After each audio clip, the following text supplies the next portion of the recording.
করব। দরকার হলে আমরা ফ্যাক্টরির সামনে দাঁড়িয়ে থাকবো, যদি ওনারা কোনো ব্যবস্থা না করে কোনো উৎপাদন হবে না। আমরা চাচ্ছি এই এলাকার মানুষের নিরাপত্তা দিতে হবে। আপনারা ব্যবসা করে যাবেন, পাশাপাশি আমার এলাকার লোকদেরকে নিরাপত্তা দিতে হবে।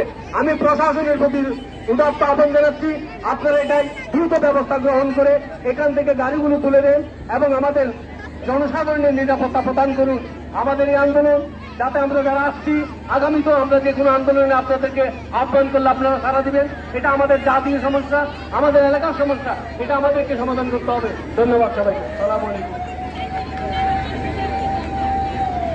জি, ধন্যবাদ জাহিদ ইমাম স্যারকে। এ পর্যায়ে আমাদের কাছে বক্তব্য নিয়ে আসবেন কুমিল্লা স্কুলের সম্মানিত টিচার সালাউদ্দিন স্যার।